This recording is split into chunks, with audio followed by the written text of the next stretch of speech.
Hi అండి, అందరికీ నమస్కారం. Welcome back to my channel. ఈ వీడియోలో ఇప్పుడే అందిన వార్త ఏంటంటే హోంమంత్రిగా నారా లోకేష్ అండి. చంద్రబాబు సంచలన ప్రకటన.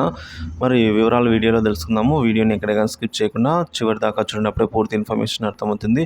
దయచేసి వీడియోకి అయితే ఒక లైక్ చేయండి. ఇక విషయానికి వచ్చినట్లయితే టీడీపీ అగ్రనేత మంగళగిరి ఎమ్మెల్యే నారా లోకేష్ కీలక పదవి అయితే రానుందండి ఆయనకి.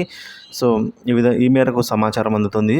టీడీపీ కూటమి ఏపీలో అధికారంలోకి వచ్చింది. ఈ నెల 12న ముఖ్యమంత్రిగా చంద్రబాబు ప్రమాణ స్వీకారం అయితే చేయబోతున్నారు. చంద్రబాబు మంత్రివర్గంలో ఎవరెవరికి చోటు దక్కుతుంది, ఏ ఏ అంశాలు ఎవరెవరికి దక్కుతాయనే దానిపైన చర్చ సాగుతోంది. అయితే నారా లోకేష్కి హోంశాఖ ఇవ్వాలన్న డిమాండ్ టీడీపీ కార్యకర్తల నుంచి వస్తోంది. ఆయన కూడా హోంమంత్రి శాఖ తీసుకునేందుకు అయితే మొగ్గు చూపుతున్నట్లు సమాచారం అందుతుంది. అటు Janasena party chief Pawan Kalyan deputy CM పదవి ఆయనకి కట్టబెడతారని అయితే సమాచారం అందుతోందండి. సో ఈ మేరకు మనం చూసుకున్నట్లయితే నారా లోకేష్కి హోంమంత్రిగా అయితే పదవి దక్కే అవకాశాలు ఎక్కువ ఉన్నాయి.